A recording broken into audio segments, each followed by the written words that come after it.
नमस्कार दोस्तों, success study follow the YouTube channel में आपका स्वागत है।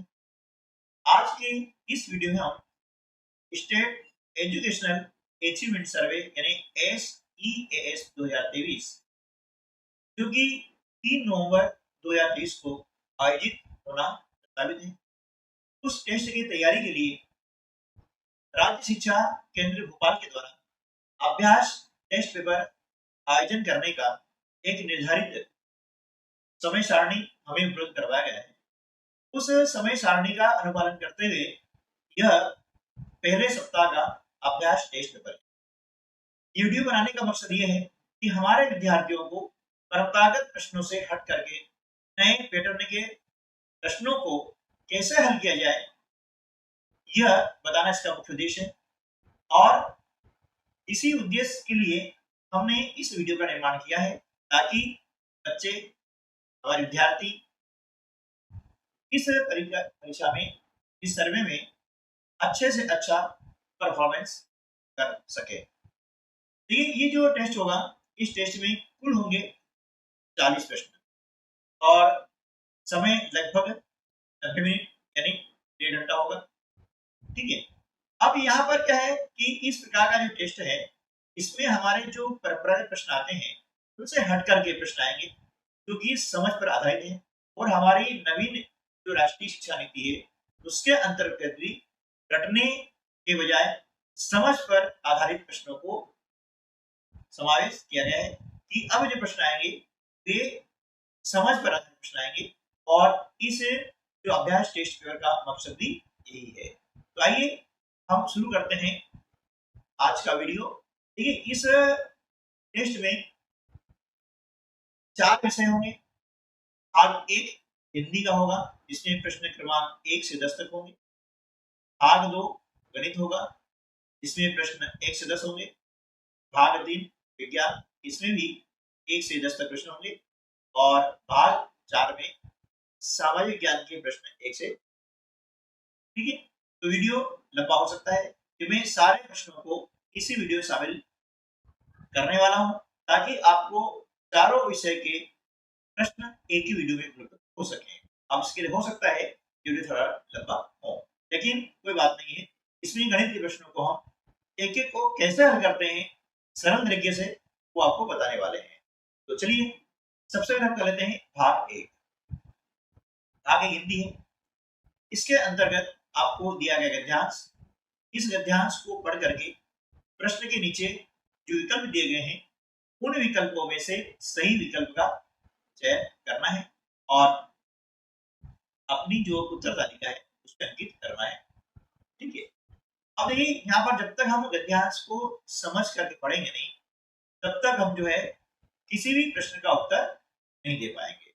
और यही जो है इस सर्वे का मकसद है, समझ पर आधारित प्रश्न पूछे जाने का।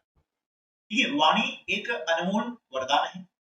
कोयल अपनी मीठी वाणी से सबका मन हर लेती है, जबकि कौवे की काव काव किसी को अच्छी नहीं लगती। वाणी के बिना सब कुछ सूना है। मीठी वाणी का प्रभाव बहुत व्यापक होता है। मीठी वाणी से सभी कार्य सिद्ध हो जाते हैं। मधुर बोलने वाले का समाज में बहुत आदर होता है। मृदुभाषी के मुंह से निकला एक एक शब्द सुनने वाले के मन को लुभाता है। इसके संपर्क में आने वाला व्यक्ति उसके वश में हो जाता है। मीठी वाणी सुनने वाले को ही आनंदित नहीं करती, वरन बोलने वाले को आनंद पहुंचाती है। भावी है, तुलसी मीठे वचन ते सुख उपजत चहुको। मृदुभाषी समाज में सद्भावना का प्रसार करता है।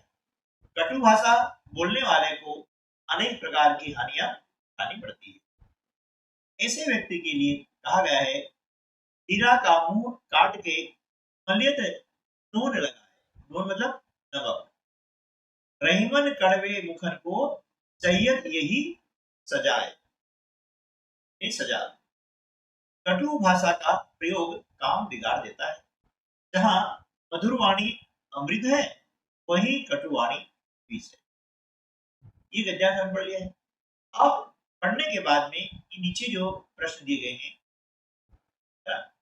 इसमें 4-4 विकल्प दिए गए हैं, ठीक है। तो आप भी मेरे साथ करते जाइए, मैं प्रश्न पढ़ूंगा तो आप उसका सही विकल्प क्या आएगा अपनी कॉपी में लिखिए और फिर मिलान करें, है ना। इस प्रकार से हमारा अभ्यास भी हो जाएगा और कैसे हल करते हैं इसे क्या है। चलिए, पहला प्रश्न है, मीठी और कड़वी वाणी के लिए कौन से पक्षी प्रसिद्ध हैं। 4 विकल्प हैं, कोयल और कबूतर, बी कोयल और कौवा, सी कौवा और हंस, डी कौवा और कबूतर। अब 4 में सही क्या है आप अपनी कॉपी में लिखिए, ठीक है। अब मैं यहाँ पर बताता हूँ कि चारों में सही क्या है। देखिए, मीठी और कड़वी वाणी के लिए कोयल और कौवा प्रसिद्ध है। ऑप्शन बी जो इसका सही जवाब होगा। दूसरा प्रश्न है, हीरा को उसके कड़वेपन को दूर करने के लिए सजा के रूप में क्या लगाया गया है। ए हल्दी, बी मिर्च, सी नमक, डी शहद। तो इनमें से सही उत्तर क्या है, डी नमक। तीसरा प्रश्न है, मीठा बोलने से क्या मिलता है। कार्यसिद्धि, शत्रुता, आदर, हानि।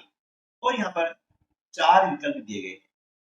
देखिए, मीठा जो बोलने से क्या होता है कि एक तो कार्यसिद्धि होती है और आदर मिलता है, यानी पहला और तीसरा ये कहां पर है, ये पहला और दूसरा ऑप्शन डी में है।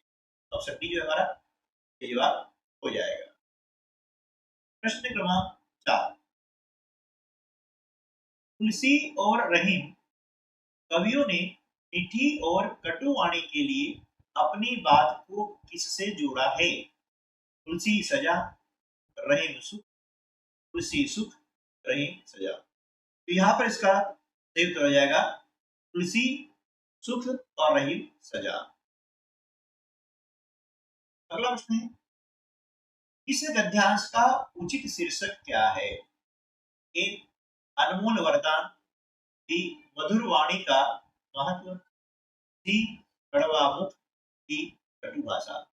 जो गद्यांश है इसका उचित शीर्षक है मधुर वाणी का महत्व, है ऑप्शन बी, ठीक है।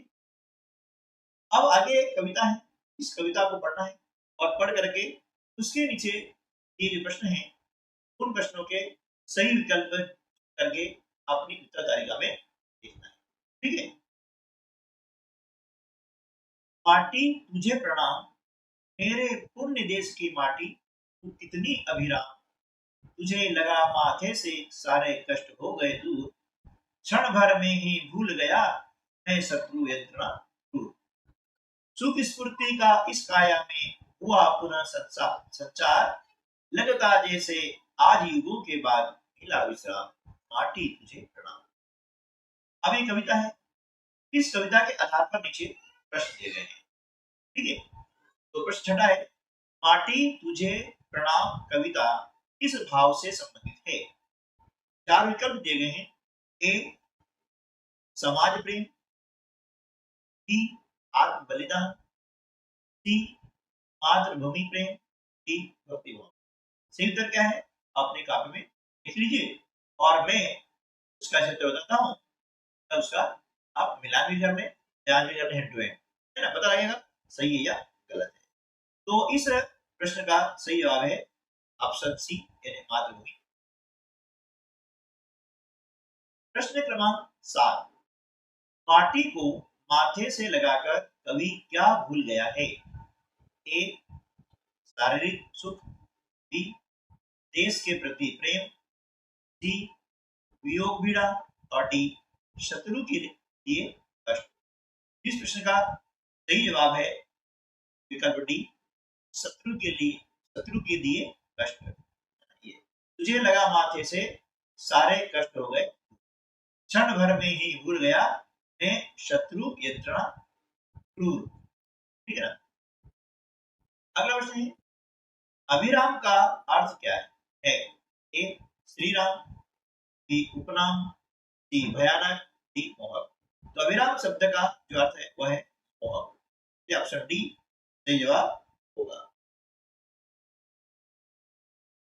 अगला प्रश्न है, नीचे दिए गए शब्दों में योजक चिन्ह, क्या देख रहे हैं, ये योजक चिन्ह, ठीक है ना, किन शब्दों के बीच प्रयोग किया जाएगा? ए आ गया, बी आते आते, सी आ रहा, डी आने दो। तो योजक चिन्ह जो है ऑप्शन बी यानी आते आते के बीच किया जाएगा, है ना। जब शब्द बार बार आते हैं ऐसे शब्दों को बोलते हैं पुनरुक्ति शब्द, है ना। इसका पुनरावृत्ति होती है आते आते, जाते जाते, है ना, बैठे बैठे, ऐसे शब्द आते हैं, ठीक है, रहते हैं पुनरुक्ति शब्द।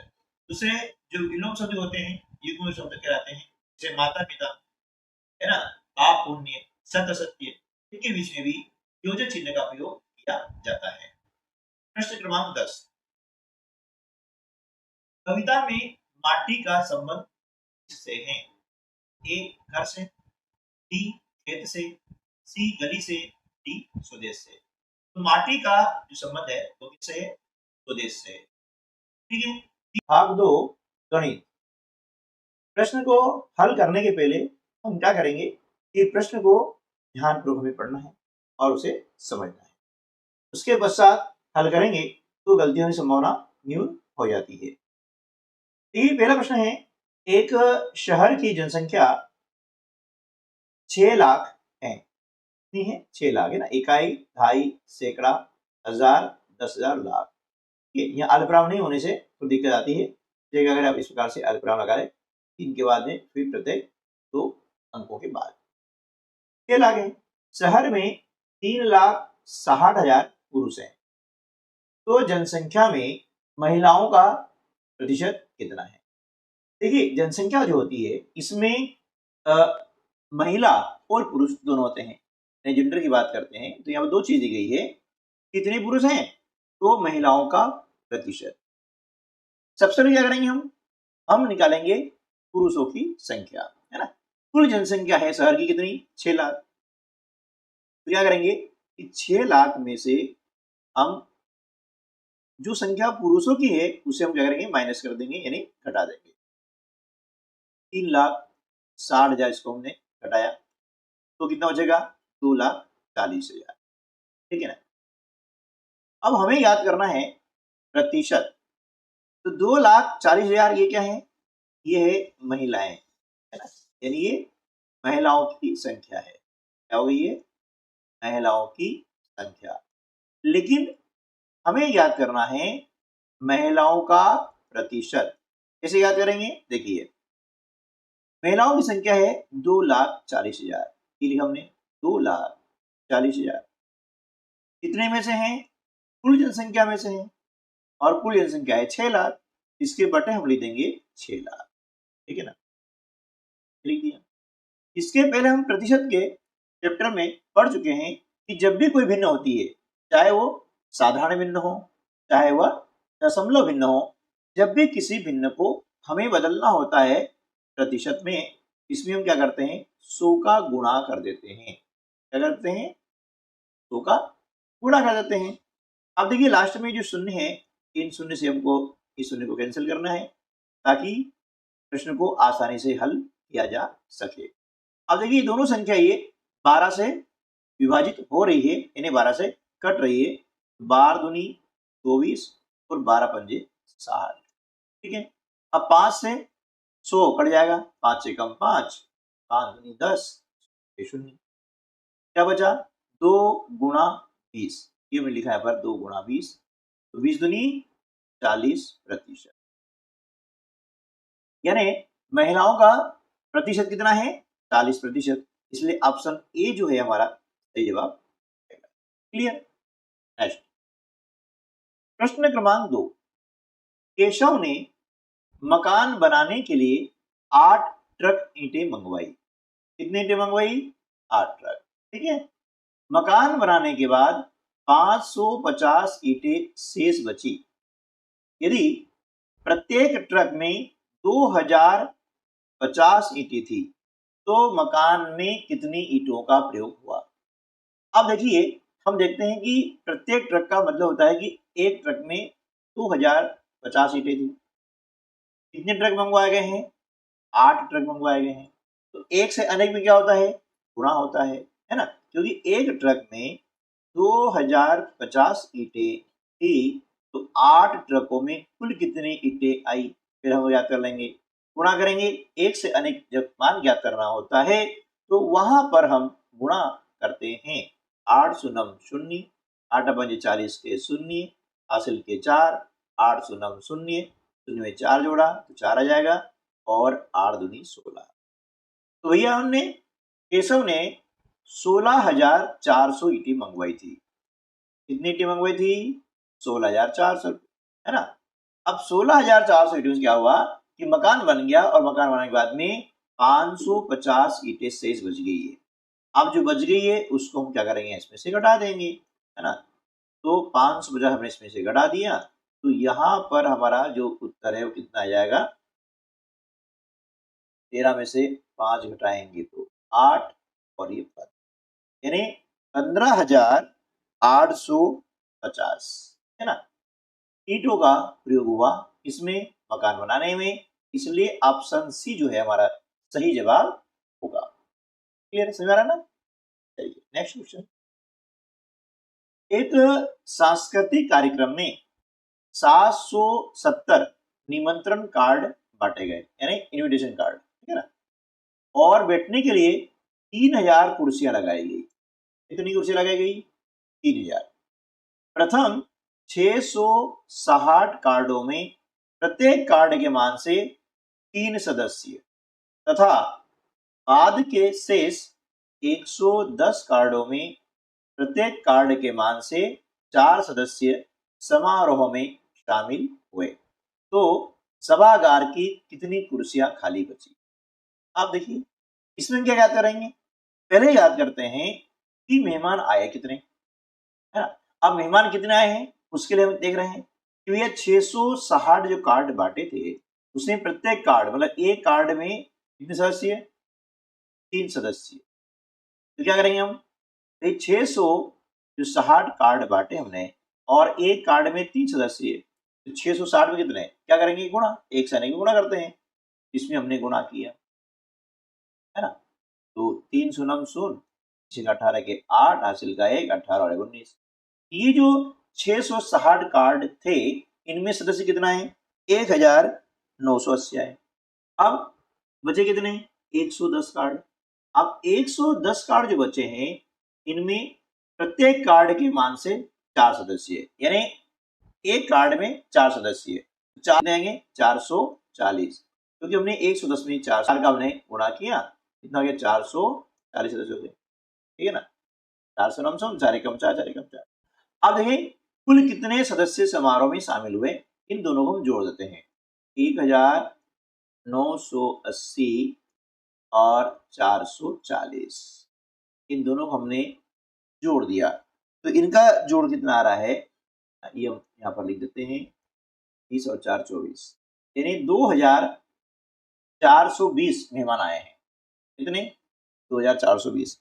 जबकि कुर्सी हमने कितनी लगाई थी? कुर्सी लगाई है 3000। तो क्या करेंगे? इस 3000 में से 2420 हम क्या करेंगे? माइनस करेंगे, यानी घटा देंगे, तो ये आ जाएगा आपका 580, यानी 580 जो कुर्सियां थी वह क्या हुई? वे खाली बची। 580 कुर्सियां खाली, ठीक है ना? तो इस प्रकार से प्रश्न को हम पढ़ेंगे और समझेंगे, तो ऑप्शन डी जो हमारा सही जवाब होगा, ठीक है? अगला प्रश्न है, एक 21 मंजिला मकान का नीचे का तल वाहन पार्किंग हेतु रिक्त है, यानी एक 21 मंजिला भवन है और उसका जो नीचे का तल है वह क्या है? वाहन पार्किंग हेतु रिक्त है। भवन के प्रत्येक तल में 16 परिवार निवासरत हैं। कितने परिवार? 16 प्रत्येक तल में, ठीक है ना? ये ध्यान रखिएगा। प्रश्न को हम पढ़ें ध्यान से और इसको समझें। यदि प्रत्येक परिवार से 500 रुपए लिफ्ट का मासिक शुल्क लिया जाता है, तो लिफ्ट सुविधा उपलब्ध कराने वाली कंपनी को इस भवन से कितनी वार्षिक आमदनी होगी। ठीक है, समझ आ रहा है ना। जो भवन है वह कितना है, 21 मंजिला है। हाँ सही, भवन 21 मंजिला है, लेकिन नीचे का जो तल है वह वाहन पार्किंग हेतु रिक्त है। तो भैया अब 21 में से एक जो तल था वो रिक्त हो गया, बचे कितने, 20। अब 20 तल जो बचे हैं इनमें परिवार रह रहे हैं, है ना। तो एक तल में कितने परिवार, 16 परिवार। तो 20 तल में कितने हो जाएंगे, तो 20 में हम क्या करेंगे, 16 का गुणा कर देंगे, ठीक है ना। तो 16 शून्य शून्य, 16 दूनी 32, 320 परिवार। कितने परिवार रहते हैं, 320 परिवार रहते हैं। अब प्रत्येक परिवार से 500 रुपए मासिक शुल्क लिया जाता है, यानी 320 जो परिवार है इनसे प्रत्येक से, यानी एक परिवार से 500 रुपया, तो 320 परिवारों से कितना हो जाएगा, है ना। ये 3 शून्य लास्ट में, ये 300 लगा दीजिए, सवाल आसान हो जाएगा। 5 दूनी 10 की शून्य, हासिल का 1, है ना, 5 से 15 और 1 16, हो गया, है ना, 1,60,000। अब ये मासिक है क्योंकि हम मासिक ले रहे हैं और हमें मालूम है पूछा गया है वार्षिक। अब कई बच्चे ये ऑप्शन चिन्ह लगा देंगे जो कि गलत है, उत्तर आया नहीं है। वार्षिक, एक वर्ष में होते 12 महीने, एक महीने में 1,60,000, कितना, एक महीने में शुल्क लगता कितना, 1,60,000। तो भैया 12 महीने में कितना हो जाएगा, है ना। इसका हम जो गुणा करते हैं तो यहां पर आ जाएगा,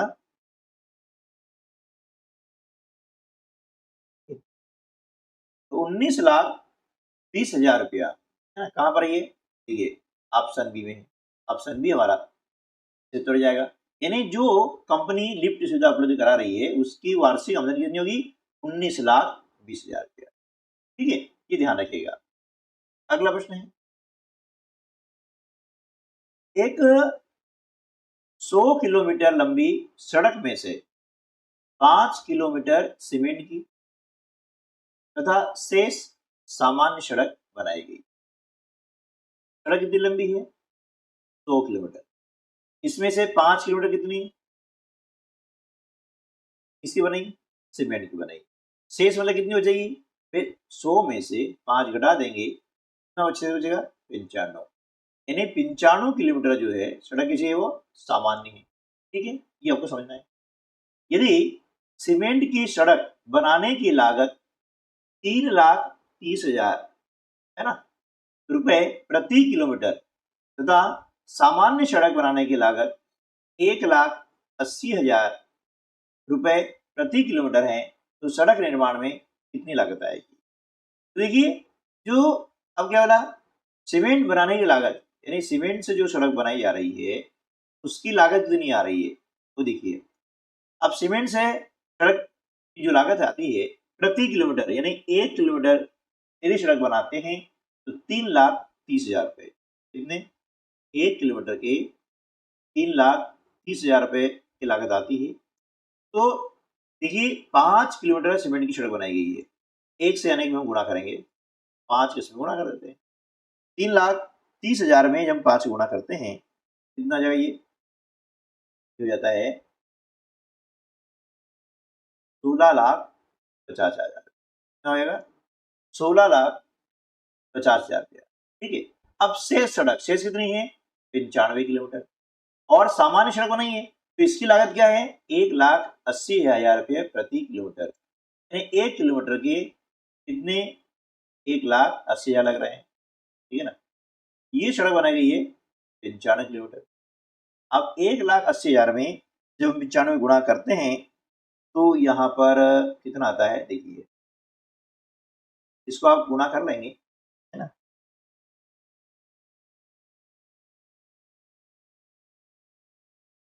दिया जाएगा 1,71,00,000, कितना जाएगा, 1,71,00,000। अब यहीं पर उत्तर नहीं आएगा, नहीं तो आप इसको निशान लगा दें, ये इसको निशान लगा दें, नहीं, ठीक है, यहाँ पर दोनों उत्तर भी दिए जा रहे हैं, तो हमें कंफ्यूज नहीं होना है, पूरा सवाल पढ़ना है, अभी करना है। क्या बोला है कि सड़क निर्माण में कितनी लागत आएगी, यानी जो सीमेंट की सड़क है और सामान्य सड़क है, इनकी जो लागत आई है यहाँ पर इनको हम जोड़ देंगे, यानी क्या हो जाएगा, ये 16,50,000 है ना, ये सीमेंट की सड़क की लागत है। और ये जो है कितना है, 1 करोड़ है ना 71 लाख, ये सामान्य सड़क बनाने की कीमत है, लागत है। ये दोनों जोड़ देंगे। अब देखिए दोनों को जोड़ते हैं तो यहाँ पर जो उत्तर है कितना आएगा, बहुत आसान है, ये हो जाएगा 1,87,50,000। कितना हो जाएगा, 1,87,50,000। ठीक है, यानी ऑप्शन बी जो है हमारा सही जवाब हो जाएगा। ठीक है, अब यहाँ पर जो विराम चिन्ह लगे हैं ये मतलब गलत लगे हैं, यहाँ पर आएगा, यहाँ पर आएगा, यहाँ पर आएगा, है ना, मिस प्रिंट है, कोई दिक्कत नहीं है, हो जाता है ना। चलिए ठीक है ना, तो इस प्रकार से 1,87,50,000 रुपये सड़क निर्माण की लागत आएगी। उम्मीद है कि आपको समझ में आ गया होगा। वीडियो अच्छा लगा है तो लाइक कर दीजिएगा, बाद में लाइक करना भूल जाते हैं, और अपने अन्य दोस्तों को भी शेयर कर दीजिएगा ताकि वे भी इन प्रश्नों को अच्छे से समझ सकें।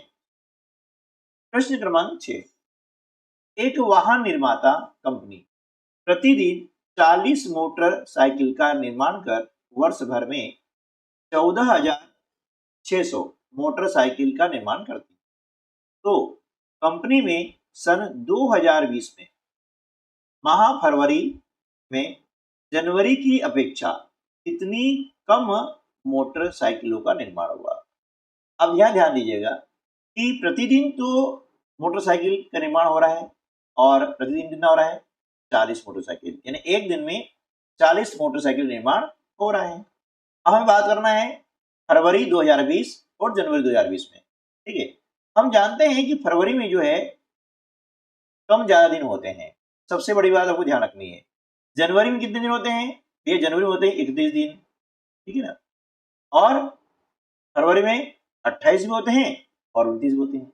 लेकिन क्या होते हैं, 28 की फरवरी चौथे सन 29, यानी जिस सन में, है ना, ध्यान रखिएगा, जिस सन में 4 का पूरा पूरा भाग चला जाता है तो वहां पर फरवरी आती है 29 दिन की।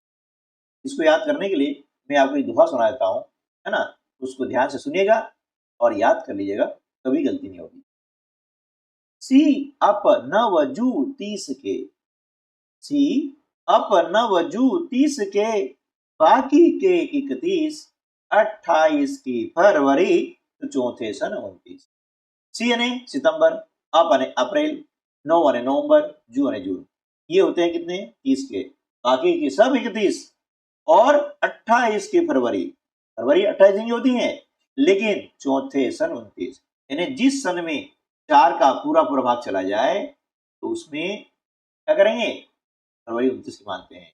तो यहाँ पर लास्ट के जो 2 डिजिट हैं, 2 अंक हैं 20, 20 में हम देख रहे हैं 4 का पूरा पूरा भाग जा रहा है, 4 5 20 पूरा भाग जा रहा है, शेषफल बच नहीं रहा है, उसे कहते हैं पूरा भाग जा रहा, तो वहां पर फरवरी कितनी आएगी, 29 दिन की आएगी।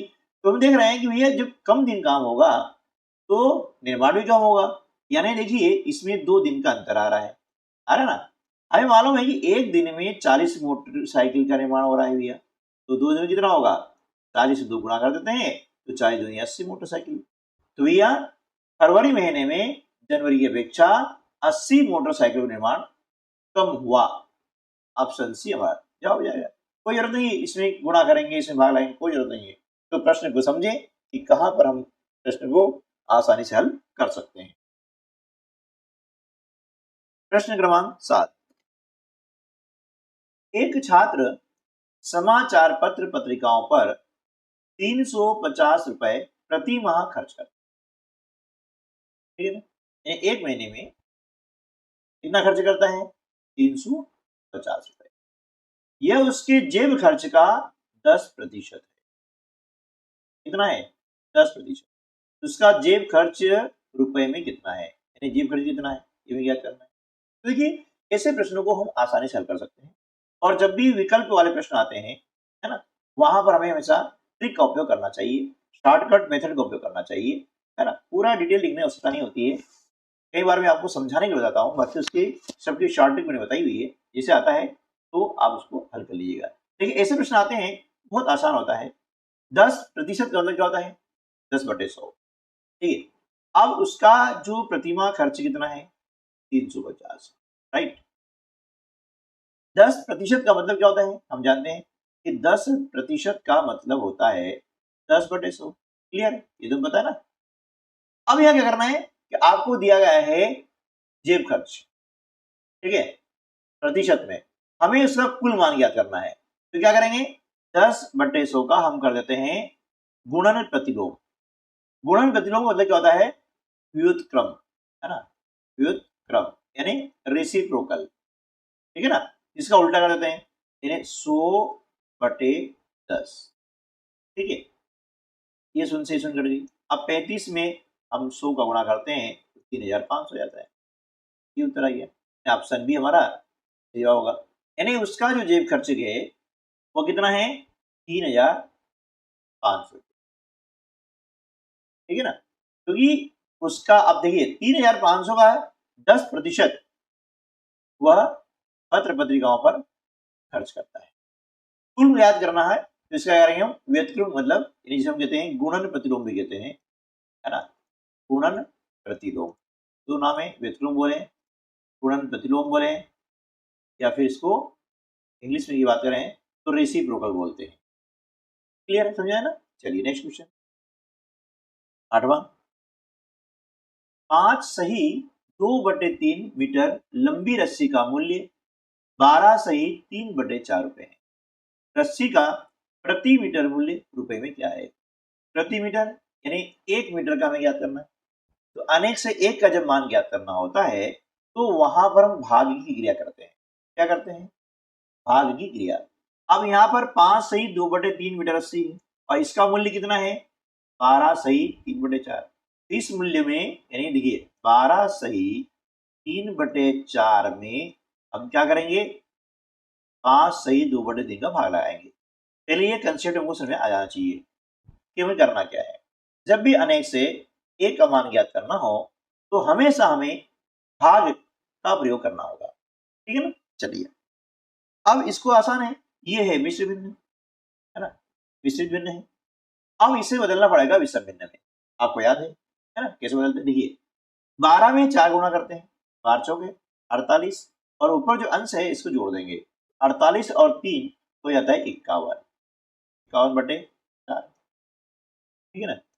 आगे 5 सही 2/3 है तो 5 और 3 का गुणा करेंगे, 5 3 15 और 2 17, ये जगह 17/3।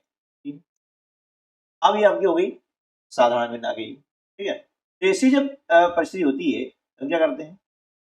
51/4 ऐसे लिखा, और इसके बाद की जो भिन्न है या परिमेय संख्या है, भिन्न की बात कर रहे हैं यहाँ पर, भिन्न है ना, तो उस भिन्न को क्या करेंगे हम? गुणन प्रतिलोम, जिसे भी बताया मैंने भाई, है ना, गुणन प्रतिलोम यानी व्युत्क्रम।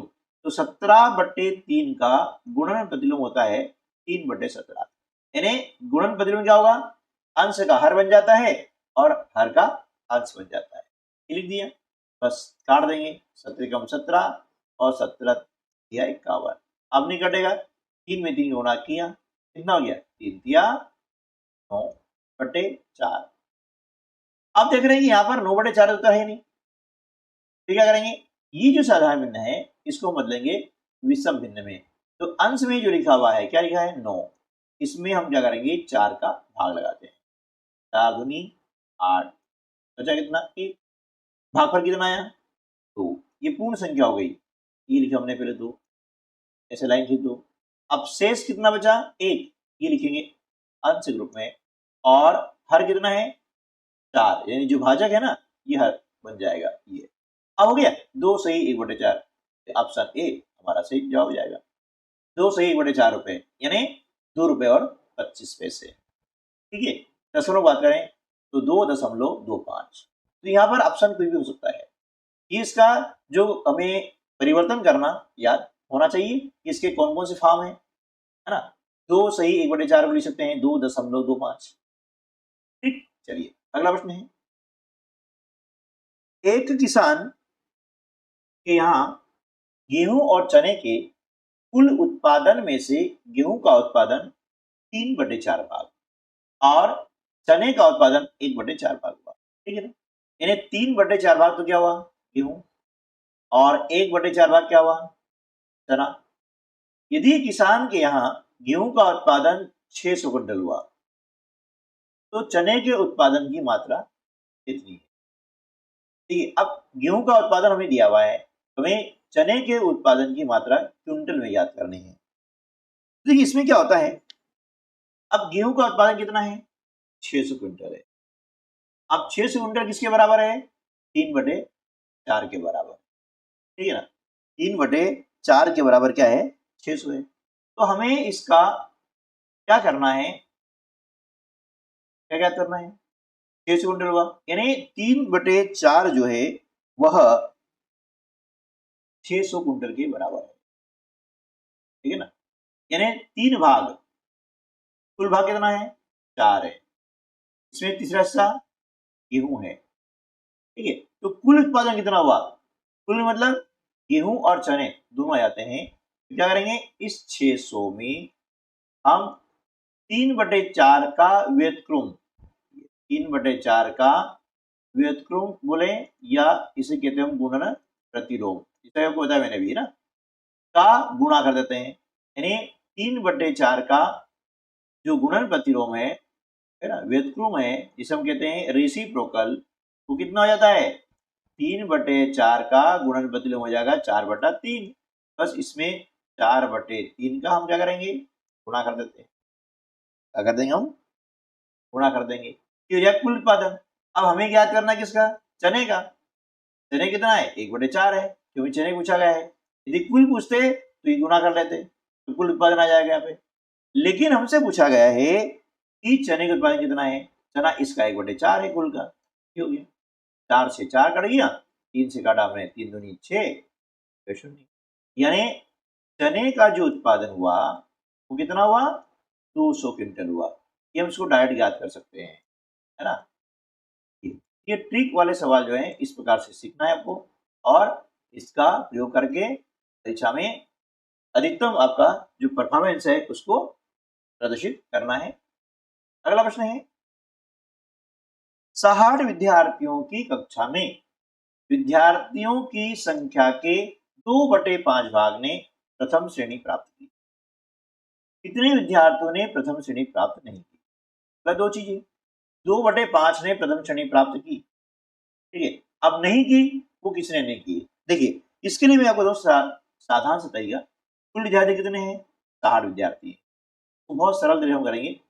अब देखिए यहाँ लिखा है हर में 5, ठीक है, 2/5 में प्रथम श्रेणी की, 5 में से 2 घटा दो भैया, कितना बचा, 3, यानी 3/5 भाग जो है ना, इन्होंने प्रथम श्रेणी प्राप्त नहीं की, ठीक है। तो 60 का हम निकाल लेंगे, 3/5 का मतलब गुणा होता है, इसका बटा कुछ नहीं, लिख दो, 5 से इसको डिवाइड करेंगे तो 12 बार हो जाएगा, 12 आ जाएगा, करेक्ट, ठीक है ना। ऑप्शन बी जो है हमारा सही जवाब हो जाएगा। तो इस प्रकार से प्रश्नों को पढ़ें, समझें और सीखें। ऐसे प्रश्न बहुत सारे आपको मिल जाएंगे, इसकी वीडियो हमने अपलोड कर रखे हैं, और जितनी भी प्रतियोगिता परीक्षा होती है वहां पर रटना काम नहीं आता है, हमें सीखना पड़ेगा। तो हमें सीखना है, रटना नहीं है, और यही नई शिक्षा नीति का भी उद्देश्य है। भाग थी विज्ञान। प्रश्न के नीचे दिए गए विकल्पों में से सही विकल्प चुनकर सही उत्तर की तालिका भेजिए, जो उत्तर तालिका होती है उसमें आपको प्रश्न पहला क्या है, नीचे दिए गए कथनों को पढ़िए, कथन को पढ़ना है और फिर नीचे ऑप्शन दिए हैं उसमें से सही विकल्प पर गोला लगाना है। परीक्षा में गोला लगाने आएगा, जैसे भी निर्देश दिए जाते हैं है ना, तो उसके अनुसार हमें वो काम करना है। पहला है, बीजों के अंकुरण के लिए नमी आवश्यक है, पता नहीं, पौधों की जड़ों द्वारा जल, खनिज व उर्वरकों का अवशोषण होता है। तीसरा, सिंचाई से मिट्टी का गठन बढ़ जाता है। चौथा, सिंचाई से मिट्टी को ह्यूमस प्रचुर मात्रा में मिलता है। इन कथनों से स्पष्ट होता है फसल के लिए सिंचाई आवश्यक है। तो ये 4 कथन हमने पढ़े हैं, उसमें से हम देख रहे हैं कि बीजों के अंकुरण के लिए नमी आवश्यक है, ये सही है। पौधों की जड़ों द्वारा जल, खनिज और उर्वरकों का अवशोषण होता है, ये भी सही है। सिंचाई से मिट्टी का गठन सुधर जाता है, ये सही नहीं है। सिंचाई से मिट्टी का जो गठन होता है इससे सीधा संबंध नहीं होता है। और सिंचाई से मिट्टी को ह्यूमस प्रचुर मात्रा में मिलता है, ये भी गलत है। ह्यूमस कहाँ मिलता है? सिंचाई से मिलता है। ह्यूमस मिलता है गोबर खाद से, है ना? तो ये दो गलत है, यानी पहला और दूसरा सही है। तो देखते हैं कि पहला और दूसरा आ रहा है, विकल्प बी में आ रहा है, इसलिए विकल्प बी जो है हमारा सही जवाब हो जाएगा। ठीक है। प्रश्न क्रमांक 2, निम्नलिखित में से किस कार्य से मिट्टी को पोषक तत्व प्राप्त नहीं होते हैं, ये ध्यान दीजिएगा। विकल्प ए फसल चक्रण, बी खेत को कुछ समय बिना कुछ उगाए छोड़ देना, सी कटाई, और डी जैविक खाद का। अब देखिए यहाँ पर फसल की कटाई से मिट्टी को पोषक तत्व प्राप्त नहीं होते हैं, बाकी तीनों ही कार्यों से मिट्टी को पोषक तत्व प्राप्त होते हैं, इसलिए ऑप्शन सी जो है इस प्रश्न का सही जवाब होगा। प्रश्न क्रमांक 3, चित्र में दिया गया कृषि यंत्र किस कार्य के लिए उपयुक्त है? ये चित्र आप देख रहे हैं, नीचे विकल्प दिए गए हैं, ए कटाई, बी जुताई, सी निराई और डी सिंचाई। ये जो यंत्र दिया गया है यह जुताई के काम आता है, ठीक है ना, यानी जुताई कार्य के लिए उपयोगी होता है। अगला प्रश्न है, उन्होंने पौधा लगाने के लिए 2 गमले तैयार किए। इस गमले में पौधे को ह्यूमस प्रचुर मात्रा में मिलेगा। ये गमला है, इसके अंतर्गत मिट्टी, है ना, और गोबर की खाद भरी हुई है। ये गमला वह है, इसके अंतर्गत मिट्टी और यूरिया डाला हुआ है। तो हमें बताना यह है कि किस गमले में पौधे को ह्यूमस प्रचुर मात्रा में मिलेगा, अधिक मात्रा में मिलेगा। विकल्प दिया है गमला अ, डी गमला ब, सी गमला अ तथा गमला ब, डी गमला अ व गमला ब। तो देखिए ह्यूमस होता है यह सबसे ज्यादा गोबर की खाद होता है, तो जो गमला अ है इसमें जो है पौधे को ह्यूमस प्रचुर मात्रा मिलेगा, इसलिए विकल्प ए जो है हमारा सही उत्तर होगा। प्रश्न क्रमांक 5, आप देख रहे हैं यहाँ पर भी यहाँ 2 गमले हैं, अ और ये है अ, ठीक है। गमले के अंदर पड़े हुए पदार्थों का अवलोकन कर अनुमान लगाइए कि गमलों की सामग्री में 1 महीने पश्चात क्या अंतर दिखाई देगा। देखिए गमला जो अ है इसके अंदर मिट्टी है और पादप अपशिष्ट है। पादप अपशिष्ट कैसे? जैसे पत्तियां उनकी हो गई, डंठल हो गए, फूल हो गए, ऐसे ये कहलाते हैं पादप अपशिष्ट। और जो गमला ब है इसके अंदर क्या है? मिट्टी है, पॉलीथीन है, कांच के टुकड़े हैं, प्लास्टिक के, ठीक है। आप दोनों को देख करके नीचे आपको 4 विकल्प दिए गए हैं, उसे सही विकल्प का चयन करना है। ए में आपको दिया है गमले अ की सामग्री का अपघटन हो गया, कब? 1 महीने के पश्चात देखना है। बी गमले ब की सामग्री का अपघटन हो गया, ये वाला गमला ब। सी दोनों गमलों में अपघटन की प्रक्रिया समान रूप से होगी। डी दोनों गमलों की सामग्री में कोई परिवर्तन नहीं। देखिए यहाँ पर सही उत्तर जाएगा ए गमले अ की सामग्री का अपघटन हो गया, बिल्कुल सही है। 1 महीने के पश्चात देखेंगे कि पादप के जो अपशिष्ट है ना, पत्तियां वगैरह है, फूल है ना, या ऐसे डंठल होते हैं तने के पतले वाले, वो 1 महीने बाद में ये अपघटित हो जाते हैं, ठीक है।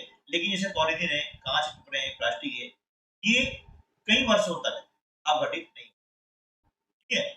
तो जो हमारा सही उत्तर क्या आ जाएगा? विकल्प ए गमले अ की सामग्री का अपघटन हो गया, ठीक है। इस प्रकार के प्रश्न में जो है समझ पर आधारित आपको देखने को मिलेंगे। और नई जो शिक्षा नीति है उसके अंतर्गत भी ऐसे ही प्रश्नों को पूछे जाने का जो है कहा गया है। अगला जो प्रश्न है, एक नमी युक्त रोटी को किसी डिब्बे में ढककर कुछ दिनों तक रखने पर उसमें फफूंद आ जाती है। फफूंद की वृद्धि के लिए कौन सी परिस्थिति उत्तरदायी है? जब भी हम किताब पढ़े विज्ञान की तो पढ़ के समझें, न केवल रटें। ये आपको ध्यान देना है, हमें सीखना है, रटना नहीं है। देखिए इसमें विकल्प दिए गए हैं, सूर्य प्रकाश की अनुपस्थिति, डी पानी की अनुपस्थिति, सी सूर्य प्रकाश की उपस्थिति, और डी कार्बन डाइऑक्साइड की। देखिए अब क्या है कि नमी युक्त रोटी, नमी है और उसको किसी डिब्बे में ढक करके रखा गया है। अब रखने के कुछ दिन बाद क्या हुआ कि उसमें फफूंद आ जाती है फफूंद यानी फंगस। ठीक है, तो अब इसका कारण क्या है ये पूछा गया है कि फफूंद की वृद्धि के लिए कौन उत्तरदायी है। ये चार विकल्प आपको दिए गए हैं। तो देखिए भैया, फफूंद की जो वृद्धि है वह सूर्य के प्रकाश की अनुपस्थिति कारण होती है। ठीक है, पानी की उपस्थिति ऑलरेडी इसमें है जो नमी है, ये नमी है। तो यदि सूर्य प्रकाश उसको नहीं मिलेगा तो फफूंद की वृद्धि होगी। ठीक है, अगला प्रश्न है, नीचे दिए गए पौधों के चित्र में किस पौधे की जड़ नाइट्रोजन स्थिरीकरण का कार्य करती है? अब देखिए इसमें नाइट्रोजन स्थिरीकरण का कार्य करती है। आपको चित्र दिए गए हैं, जैसे ये चित्र आपको दिया गया है, इसके अंतर्गत आप देख रहे हैं इस प्रकार की ये जो गठाने दिख रही है, ठीक है, गठाने हैं। ठीक, ये आपको देख रहे हैं लहसुन का चित्र गन्ने का है, ठीक है ना। तो इसमें आप देख रहे हैं, और ये जैसे कि मतलब गेहूं वगैरह का ये चित्र हो सकता है। इसकी जड़ में किस पौधे की जड़ में नाइट्रोजन स्थिरीकरण कार्य करती है? देखिए नाम कुछ भी हो, हमें सिर्फ जड़ देखनी है। तो जिस भी जड़ में ऐसी जो ग्रंथियां होती है, ये जो ग्रंथियां देख रहे हैं ये कहलाती है, इसके अंदर जो होता है जीवाणु का नाम है राइजोबियम। और राइजोबियम क्या करता है कि वातावरण से जो नाइट्रोजन है उसका स्थिरीकरण करने का कार्य करता है। तो ये जो राइजोबियम होता है ना, ये जो दलहन फसलें होती है, कौन सी फसलें होती है? दलहन, जैसे उदाहरण के लिए चना, इनसे दाल बन जाती है, सीधी सी बात है। दलहन का मतलब होता है इनकी दाल बनती है ना। चना हुआ, ठीक है, उसके बाद में सोयाबीन हुआ, है ना। ऐसी जो फसलें होती है ना कि जड़ों में ये इस प्रकार की ग्रंथि होती है, जब इनको हम तोड़ते हैं तो इसके अंदर से पीला पीला द्रव्य निकलता है। ठीक है, ये देखना, अभी सोयाबीन फसल है, चाहे सोयाबीन कट जाए उसके बाद हम कुछ डंडे में उखाड़ेंगे ना तो इस प्रकार की ग्रंथियां आपको दिखाई देगी। ये चना है उसकी जड़ों में इस प्रकार की ग्रंथियां आपको दिखाई देती है। ठीक है, इनमें क्या होता है, राइजोबियम होता है जो कि नाइट्रोजन स्थिरीकरण कार्य करता है। तो यहाँ पर हमारा विकल्प ये जो है सही जवाब हो जाए। क्लियर? नेक्स्ट प्रश्न क्रमांक 8। अब देखिए, बुझो अपने घर जाना चाहता है, उसके सामने चार रास्ते हैं, है ना। पहला रास्ता कौन सा है? ये चिकनी मिट्टी का, ये नीचे आपको दिखा रहा है पूरा, ये पहला रास्ता है चिकनी मिट्टी का। दूसरा रास्ता है घिसा व संगमरमर है। तीसरा रास्ता गिट्टी वाला है और चौथे रास्ते में बर्फ है। तो किस रास्ते पर बुझों के फिसलने की संभावना कम है ना। ये बुझो है, इसका घर है, ठीक है ना, ये बुझो और इसका चार रास्ते। अब बताइए चार रास्ते में से किस रास्ते से जाए वो ताकि इसको फिसलने की संभावना कम हो। तो ठीक है, ऑप्शन सी का जवाब होगा रास्ता की गिट्टी, क्योंकि यहाँ पर जो घर्षण होगा है ना उसके पैर और गिट्टी के बीच में अधिक होगा, और घर्षण पर अधिक होगा तो फिसलने की संभावना बहुत ही कम होगी। ठीक है, फिसलता वही है जहां पर घर्षण बल न्यून हो जाता है। ठीक है, घर्षण बल न्यून होने का फिसलता। अब अगला प्रश्न देख लेते हैं, प्रश्न क्रमांक 9, कॉलम ए के अंतर्गत दिए गए वैज्ञानिकों के नामों को कॉलम बी में की गई उनकी खोजों से मिलान करिए। देखिए कॉलम ये है, इसके अंतर्गत वैज्ञानिकों के नाम है और कॉलम बी के अंतर्गत की खोजों के नाम है। इसका सही मिलान हमें करना है। ठीक है, देखिए लुई पास्चर जो है, अब लुई पास्चर ने क्या किया था, ने कौन सी खोज की थी? लुई पास्चर ने किण्वन खोज की थी। रॉबर्ट कोच, रॉबर्ट कोच ने एंथ्रेक्स जीवाणु की खोज की थी, क्योंकि भेड़ों में पाया जाता है। सी एडवर्ड जेनर, अब देखिए एडवर्ड जेनर ने चेचक के की खोज की थी। और अलेक्जेंडर फ्लेमिंग, अलेक्जेंडर फ्लेमिंग ने जो है पेनिसिलिन खोज की थी। अब इसके अनुसार आपने देखते हैं कि कौन सा विकल्प हमारा सही होगा। देखिए ए का संबंध किससे है? 3 से। तो हम देख रहे हैं कि ए का संबंध यहाँ 3 से हो रहा है। ठीक है, तो ऑप्शन सी हमारा सीधा हो जाएगा, क्योंकि बाकी ऑप्शन में ए का संबंध 3 से नहीं। ठीक है, चलिए अब अगला जो प्रश्न हमारा है, प्रश्न क्रमांक 10वां, ब्रेल पद्धति चक्षु विकृति युक्त व्यक्तियों के लिए सर्वाधिक लोकप्रिय साधन है। इस पद्धति के आविष्कारक हैं। ठीक है, चक्षु उपविकृति यानी इसकी चक्षु क्या होता है? आंख होती है। उपविकृति यानी आंखों में विकृति होती है, देख नहीं पाते हैं। ठीक है ना? ऐसे जो व्यक्ति होते हैं उनके लिए जो सर्वाधिक लोकप्रिय साधन है वो क्या है? ब्रेल पद्धति। और इस पद्धति के आविष्कारक कौन है? यहाँ पर 4 विकल्प आपको दिए गए हैं। A Edward Braille, B Robert Braille, C Alexander Braille और डी ए लुई ब्रेल। अब देखिए ब्रेल लिपि तो है ना, तो ब्रेल द्वारा की गई है, लेकिन उनका सही नाम क्या है? उनका सही नाम है लुई ब्रेल। यानी लुई ब्रेल ने जो है 1825 में इस पद्धति का आविष्कार किया था। ठीक है, चलिए अब इस जो टेस्ट है उसका चौथा भाग सामाजिक विज्ञान, इसके अंतर्गत भी 10 प्रश्न है, तो हम देख लेते हैं। पहला प्रश्न है, एक पुर्तगाली खोजकर्ता ने सन 1498 में भारत के लिए समुद्री मार्ग की खोज की थी। विकल्प है A Vasco da Gama, B Captain Cook, C Christopher Columbus और डी मैगलन। तो जो पुर्तगाली खोजकर्ता थे उनका नाम था वास्को डी गामा, जिन्होंने 1498 में भारत के लिए समुद्री मार्ग की खोज की थी। प्रश्न क्रमांक 2, किसने प्लासी की लड़ाई में सिराजदौल्ला के विरुद्ध ईस्ट इंडिया कंपनी का नेतृत्व किया? A Robert Clive, B Warren Hastings, C Lord Curzon, D Mir Jafar. इनमें से सही जवाब है रॉबर्ट क्लाइव। रॉबर्ट क्लाइव ने प्लासी की लड़ाई में सिराजदौल्ला के विरुद्ध ईस्ट इंडिया कंपनी का नेतृत्व किया था। प्रश्न क्रमांक 3, शांति निकेतन निम्न में से किससे संबंधित है?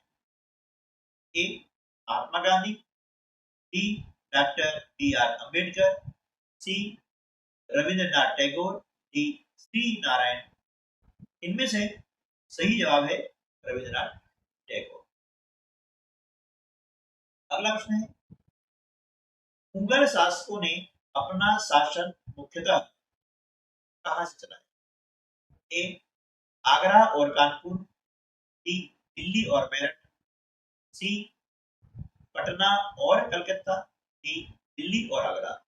तो मुगल शासकों ने अपना शासन मुख्यतः दिल्ली और आगरा से चलाया। विकल्प डी जो है सही उत्तर है। प्रश्न क्रमांक 5, दस्तावेजों को सुरक्षित रखने के लिए क्या प्रयोग में नहीं आता था? ए प्रांतीय सचिवालय, बी कमिश्नर का कार्यालय, सी कलेक्टर का कार्यालय, डी नगर। देखिए इसमें से श्रीनगर का उपयोग दस्तावेज सुरक्षित रखने के लिए नहीं किया जाता था। बाकी तीनों जो कार्यालय हैं यहाँ पर दस्तावेज सुरक्षित रखने का कार्य होता है, इनका प्रयोग होता है। प्रश्न क्रमांक 6, मंगल पांडे को फांसी दी गई थी क्योंकि उसने ए वर्दी पहनने से मना किया, बी उच्च अधिकारियों को सलामी देने से मना किया, सी बैरकपुर में अधिकारियों पर हमला किया, डी पादरी पर हमला किया। तो देखिए मंगल पांडे को फांसी सजा इसलिए दी गई थी क्योंकि उसने जो है बैरकपुर में अधिकारियों पर हमला किया था। अगला प्रश्न है, ब्रिटिश सरकार के तहत लागू नमक कानून का क्या अर्थ था? ए केवल सरकार को नमक बनाने और बेचने का एकाधिकार होना, बी आम लोगों को भी नमक बनाने का अधिकार होना, सी भारतीय उद्योगों को नमक बनाने का अधिकार होना, डी अंग्रेजी और भारतीय दुकानों में नमक बेचने का अधिकार न होना। इसमें से सही विकल्प है ए केवल सरकार को नमक बनाने और बेचने का एकाधिकार होना। प्रश्न क्रमांक 8, खाद्य प्रसंस्करण, वनस्पति तेल व चीनी उद्योगों के उदाहरण हैं। ए खनिज आधारित उद्योग, बी वन आधारित उद्योग, सी समुद्र आधारित उद्योग, डी कृषि आधारित उद्योग। तो देखिए यहाँ पर हम देख रहे हैं कि खाद्य प्रसंस्करण, वनस्पति तेल और चीनी जो उद्योग होते हैं ये कृषि आधारित उद्योग उदाहरण। प्रश्न क्रमांक, यूरोप की व्यापारिक कंपनियों को भारत की ओर किसने आकर्षित? ए सोना और चांदी, बी कपास, रेशम और मसाले, सी वनस्पति और जीव, डी घोड़े और मवेशी। इनमें से सही उत्तर है कपास, रेशम और मसाले, है ना। इन फसलों ने जो है यूरोप की व्यापारी कंपनियों को भारत की ओर आकर्षित। प्रश्न क्रमांक 10, कौन 1857 के विद्रोह का हिस्सा नहीं था? ए नाना साहेब, बी रानी लक्ष्मीबाई, सी बेगम हजरत महल और डी ग्वालियर का मराठा शासक। इसमें सही उत्तर हो जाएगा डी ग्वालियर का मराठा। दोस्तों तो इस प्रकार से हमारा साप्ताहिक अभ्यास टेस्ट क्रमांक 1 पर समाप्त होता है। वीडियो आपको कैसा लगा कमेंट बॉक्स में जरूर बताइएगा, वीडियो को लाइक कर दीजिएगा और यदि चैनल पर आप पहली बार आ रहे हैं और अभी तक आपने चैनल को सब्सक्राइब नहीं किया है तो चैनल को सब्सक्राइब भी कर लीजिएगा ताकि आपको ऐसा ही उपयोगी वीडियो जो है हमेशा मिलते रहे। मिलते हैं अगले वीडियो में अगले साप्ताहिक अभ्यास टेस्ट पेपर के साथ में। तब तक के लिए नमस्कार, जय हिंद।